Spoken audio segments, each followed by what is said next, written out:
Retour de l'FC pour la deuxième partie de cette émission avec un zoom sur le Burundi qualifié pour la prochaine CAN en Égypte et puis bien sûr le pays organisateur qui n'est autre que l'Égypte.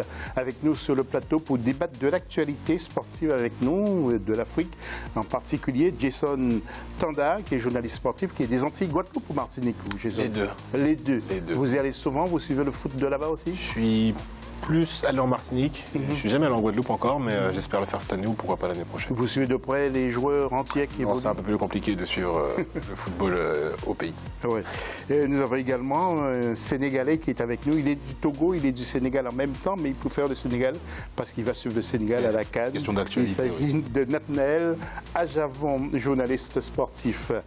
Et puis Victorien Nou, qui est consultant sportif de Centrafrique. Le football centrafricain, qu'est-ce qu'il devient en ce moment? Ça évolue petit à petit. Ouais. Et là, il y a récemment Kondogbia qui a accepté de venir jouer avec les Fauves. On espère que ça va inspirer d'autres binationaux à venir jouer. Ah bon, il a changé? Oui, il a fini la campagne de qualification avec nous. Malheureusement, on ne s'est pas qualifié. Et finalement, c'est parce qu'il a vu que la France n'allait pas l'appeler. Je ne me permettrai pas de parler à sa place. Mais en tout cas, nous, on se réjouit parce que ça peut peut-être inspirer d'autres binationaux à venir rejoindre le pays. Oui, exactement. C'est le cœur qui doit parler. Les internautes, tout de suite.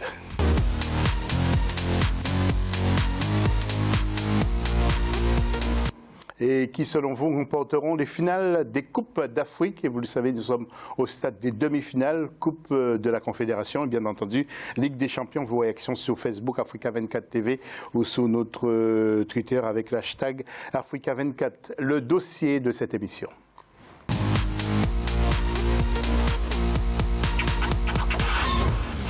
Et comme chaque semaine, jusqu'au début de la Coupe d'Afrique des Nations, nous allons vous présenter deux pays par ordre alphabétique. Aujourd'hui, il s'agit du Burundi et de l'Égypte. Place au Burundi avec notre rédaction.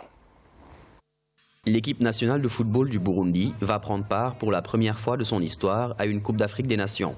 Dans un groupe C constitué du Mali, du Gabon et du Soudan du Sud lors des éliminatoires, les Hirondelles terminent deuxième derrière les Maliens, totalisant 10 points, avec un bilan de 2 victoires, 4 nuls et aucune défaite en 6 sorties. Une performance qui peut être attribuée au sélectionneur Olivier Nyungeko, nommé en juillet 2016 en remplacement de l'Algérien Arsène Haït Abdelmalek. Celui qui fut champion du Burundi à l'issue de la saison 2012-2013 montre rapidement des signes avant-coureurs, notamment lors de la Coupe Sekafa des Nations où le Burundi termine 4e dans une compétition réunissant les sélections de la Confédération d'Afrique centrale et de l'Est. Avec des joueurs de qualité comme Saido Berahino, sociétaire du club anglais de Stoke City, le Burundi se contentera-t-il de jouer un rôle de figurant? Réponse à partir du 22 juin contre les Super Eagles du Nigeria.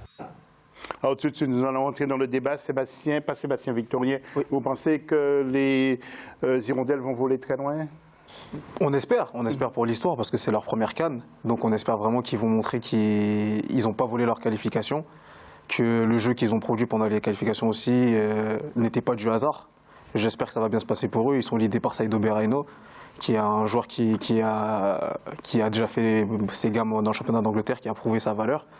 Donc j'espère qu'ils seront sous son impulsion, ils vont montrer qu'ils sont capables de faire quelque chose et que ce n'était pas une anomalie qu'ils soient à cette CAN. Oui, Nathanaël, comme on dit souvent, ce ne sont pas des joueurs qui sont aptes à casser les pattes d'un canard, mais on peut surprendre quand même. Bien évidemment, leur qualification, ils l'ont mérité, ils sont allés la chercher et pour cette Coupe d'Afrique des Nations, ils peuvent justement surfer sur l'euphorie de cette qualification historique.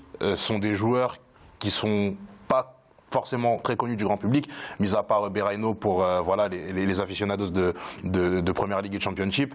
Mais voilà, on sait que à la CAN, il faut se méfier. Évidemment, ça va pas être une équipe facile à jouer. Je pense, de toute façon, eux-mêmes le savent. Ils n'ont rien à perdre. C'est tout bête, mais c'est comme ça que ça fonctionne. Ils n'ont rien à perdre. Ils ont à cœur de faire bonne figure auprès des autres nations qualifiées. Donc je pense qu'ils iront faire le maximum, un peu à l'instar de l'Islande à l'Euro 2016, qui avait connu sa première qualification et qui avait joué son bateau. Jason, alors, que savez-vous du Burundi? Est-ce que c'est un pays qui vous a déjà marqué, qui vous marque? Là, pour le coup, non. C'est la première qualification pour la Coupe d'Afrique. Ça va être une nouvelle expérience pour eux, aussi bien pour le pays que pour les joueurs. Je rejoins parfaitement Nathanaël dans le sens où ils viennent en tant qu'outsiders réellement dans cette compétition. Donc, ils n'ont rien à perdre, effectivement. Ils vont vraiment jouer leurs atouts au maximum et puis montrer leur valeur. Et puis pareil, il y a Berahino qui est là. Je pense que en termes de joueur, c'est celui qui peut apporter la plus grande plus-value dans cette équipe. Et je pense qu'il aura un petit peu un rôle vraiment de moteur, d'amplificateur dans cette équipe pour montrer voilà, le réel niveau de ses coéquipiers et son réel niveau à lui-même. Alors, ils ont pris un sélectionneur allemand, nous allons voir en image, c'est Rainer Wilfeld, et un joueur que vous avez cité tous les trois d'ailleurs, hein, c'est Saido Berahino qui évolue à Stoke City. Donc, c'est en quelque sorte un Zidane pour l'équipe de France, non? C'est pas. Non, je dirais quand même pas. Après, c'est une figure emblématique, certes, mais c'est pas lui qui a amené l'équipe jusque-là. Le meilleur buteur de l'équipe pendant la campagne, c'était Abdul Razak. Donc, oui, au niveau vrai, peut-être au niveau de l'impact, au niveau de la médiatisation, il va ramener quelque chose autour de cette sélection. Mais après, il y a aussi d'autres joueurs qui ont leur qualité à apporter. Je pense que c'est plus pour l'image qu'on le met en avant, mais il y a aussi d'autres joueurs qui sont là pour contribuer aux prestations de l'équipe. Justement, cette image qui peut être mise en avant, ça apporte un plus pour l'équipe, surtout pour un joueur comme lui, un jeune joueur comme lui. Je me mets à sa place et je me dis que tout le monde va me regarder, tout le pays va me regarder pour porter cette équipe, même si effectivement je ne suis pas le meilleur buteur ou si je n'ai peut-être pas le plus grand charisme de l'équipe, je sais que en termes d'image, on va se reposer sur moi. Donc effectivement, je pense que ça va vraiment être un amplificateur pour cette équipe et peut-être qu'il va faire passer un message et voilà, on joue tous pour le même pays. Ok, je suis mis en avant, mais on est aussi là pour aller le plus loin possible dans cette compétition. Nathaniel, dernière question avant de passer à l'Égypte. Il faut aller relâcher, il faut que les joueurs jouent décontractés, se dire comme vous l'aviez dit, ils n'ont rien à perdre. Il faut qu'ils jouent normalement leur football, quoi. Bien sûr, il n'y a pas de pression particulière à avoir. Je pense qu'il faut aussi mesurer l'excitation et pas partir n'importe comment à l'abordage. Il ne faut pas oublier que voilà. Sinon ils prennent. On peut vite prendre l'eau. Exactement. Voilà, il faut toujours garder les fondations et les bases qu'il y a eu durant ces phases de qualification là. Se servir de ce qu'on a pu faire par exemple face au Gabon, même si c'était pas forcément des matchs extraordinaires, ils ont quand même fait preuve de beaucoup de courage, notamment sur le match retour. Et c'est voilà qualité mentale là qu'il faut garder pour aller embêter au maximum les autres équipes présentes à la Coupe d'Afrique. Merci Nathanaël. Nous allons maintenant partir chez les Pharaons. Tout le monde se méfie de l'Égypte, finaliste en 2017 face au Cameroun. Ils avaient perdu, les Égyptiens. Cette équipe a soif de revanche, justement. Regardez ce sujet de notre rédaction. 13 ans après la dernière CAN organisée chez elle, l'Égypte accueillera l'Afrique du football pour la 4e fois. Cette fois vainqueur de l'épreuve et vice-champion d'Afrique, les Pharaons tenteront de creuser l'écart dans le palmarès devant leur public. Ils seront, une fois encore, portés par leur attaquant vedette, Mohamed Salah, malgré une baisse de forme notée par rapport à la saison dernière. Sur le banc, les Égyptiens seront dirigés par le Mexicain Javier Aguirre, qui a remplacé l'Argentin Hector Cooper en août 2018, après un échec cuisant en Coupe du Monde. L'Égypte, qui a profité du retrait de l'organisation de la CAN au Cameroun, était classée dans le groupe J durant les éliminatoires en compagnie de la Tunisie, du Niger et de l'Eswatini, terminant 2e derrière les Aigles de Carthage avec 4 victoires, 1 nul et 1 défaite. Comme à l'accoutumée, en sa qualité de pays hôte, l'Égypte donnera le coup d'envoi de la compétition le 21 juin prochain contre le Zimbabwe. Jason, tout le monde, tous les adversaires disent qu'ils ne voulaient pas rencontrer l'Égypte. Pourquoi, selon vous? Évidemment, c'est le pays organisateur déjà pour commencer. Je pense que ça joue énormément. Je croyais qu'ils avaient surtout peur de Mohamed Salah. Je pense, mais en plus on l'a vu, le seul match où Mohamed Salah ne joue pas, l'Égypte perd. Ça montre que ce joueur a une très grande importance dans cet effectif. Après, voilà, on a très bien vu en Coupe du Monde que l'Égypte était un pays compliqué à jouer, mais n'a pas fait grande impression. Mohamed Salah était aussi perturbé par des problème extra-sportif, oui. Je pense que l'extra-sportif a énormément joué sur son état, même avant la finale contre le Real ratée. C'était trop d'enchaînements, à mon avis, pour lui, psychologiquement et physiquement. Je pense que ça a dû impacter sur lui. On l'a très bien vu physiquement en Coupe du Monde. C'était pas le Mo Salah qu'on avait l'habitude de voir sur les terrains. Oui. Pas lui. Alors, avant de retrouver les autres invités, le staff a un nouveau sélectionneur. On vous l'a dit dans le sujet, c'est le Mexicain Javier Aguirre. Donc, tous les supporters attendent beaucoup de l'attaquant aussi de Liverpool, Mohamed Salah. Javier Aguirre remplace l'Argentin Hector Cooper. Mais personne n'oubliera Hassan Shahata, qui est resté en poste de 2005 à 2011 et a donné 3 titres, 2006, 2008 et 2010 à cette équipe. Tout le monde, les Égyptiens, attendent aussi. Ils ont soif de revanche. Évidemment, ils sont à domicile. Ça va être l'occasion pour eux de faire une grosse performance devant leur public. C'est vrai qu'on parle énormément de Mohamed Salah et à juste titre, mais l'Égypte, c'est aussi une bonne assise défensive. C'est une équipe qui sait défendre. Ce sont des joueurs qui savent jouer ensemble. À la dernière CAN, on les a vus. Hein. C'était vraiment très solide, une équipe très cohérente, une équipe qui joue ensemble. Et je pense que c'est la clé pour justement aller loin dans cette Coupe d'Afrique des Nations. Tu parlais justement, Jason, de la Coupe du Monde. Je me souviens du match face à l'Uruguay qui s'est dessiné dans les derniers instants parce que voilà, trouver des espaces face à cette équipe-là, c'est vraiment très difficile. Il faut vraiment s'armer de patience pour déranger cette équipe égyptienne. Et puis en plus, devant, on a un Mohamed Salah qui est capable de bonifier les interventions défensives de ses partenaires. Donc c'est bénéfique pour eux. Oui, alors j'ai trouvé que l'équipe avait périclité depuis 2010, son dernier titre, et même si effectivement elle a pu jouer la finale contre le Cameroun, mais il y avait quand même une petite baisse de niveau. Un petit peu, ils ont moins cette domination sur le continent africain depuis leur titre de 2010. Ils ont un petit peu plus de mal dans les compétitions maintenant à s'imposer.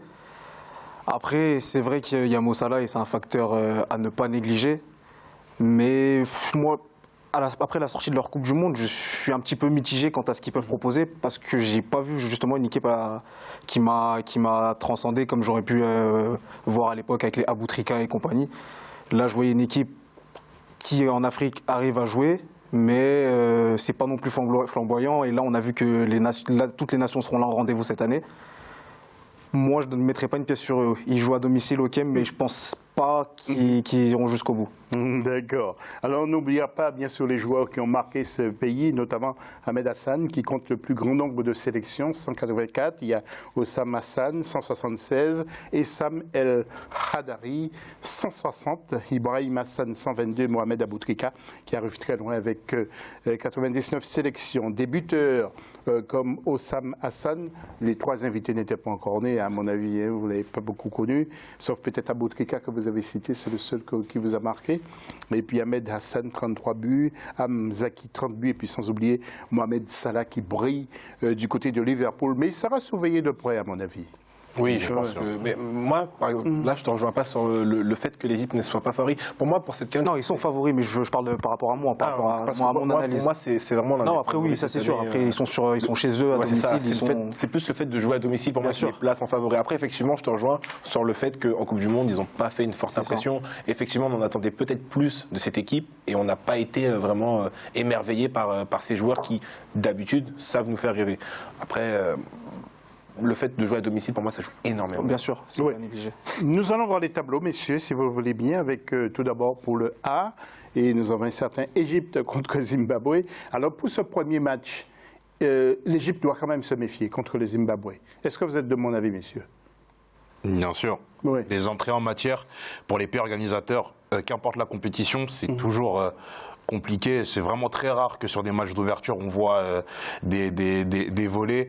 Les Zimbabwéens savent dans quelle position ils sont. Ils vont tout faire pour déranger les Égyptiens. Et puis les Zimbabwéens aussi ont montré quand même de bonnes choses en phase de qualification. Donc attention. Oui, le B maintenant.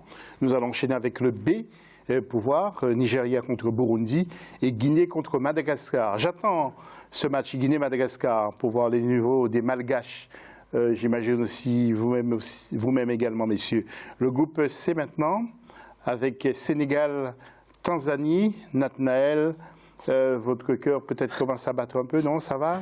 Vous êtes bien? Vous vous sentez bien? Oui, bien sûr, bien sûr. Algérie, Kenya. L'Algérie qu'on veut revoir aussi, hein, peut-être, hein? Ouais. Il y a une grosse carte à jouer. Hein. Il y a un passage à vide ces dernières années, quand même, du côté. Moi, je ne suis pas convaincu sur leur capacité à gagner sur le continent. Ouais. Je suis pas convaincu. Ouais. L'autre groupe, nous enchaînerons avec les autres. Avec le D, il y a bien sûr un groupe intéressant encore, Maroc, Namibie et Côte d'Ivoire contre l'Afrique du Sud. Le groupe E, Tunisie, Angola et Mali, Mauritanie. Mali qui fait partie des favoris. Hein. Et puis le F, avec Cameroun, Guinée-Bissau et Ghana contre le Bénin. On attend tous aussi le Bénin, voir ce que vaut le Bénin. Le Béninois, pourquoi pas. Ouais. Plus, surtout avec un de leurs joueurs, c'est Cid Almeida, qui fait une bonne saison du côté d'Yeovil. Ouais. Donc on a hâte de voir ce qu'ils ont fait. En plus, ils ont réussi à battre l'Algérie pendant les phases de poule. Ça serait pas mal de voir ce qu'ils seraient capables de faire. Ouais. Et éliminer le Togo aussi. Ouais. Jason Tanda, merci d'être venu. Merci à vous. Vous connaissez la maison, vous connaissez l'adresse. Quand vous voulez, vous revenez nous voir. Merci beaucoup. Ainsi que Nathanaël à Javon. Merci beaucoup. Merci d'être venu nous Grand voir plaisir. pour l'AFC. Et puis, bien sûr, quand vous voulez, Merci vous beaucoup. revenez. Et puis, Victorien, nous, va rester avec nous pour la troisième partie. Et nous allons recevoir dans quelques instants 2 autres invités pour parler de l'Angleterre et pour parler du football international et puis le tournoi des communes. On va voir de quoi il s'agit exactement. À tout de suite.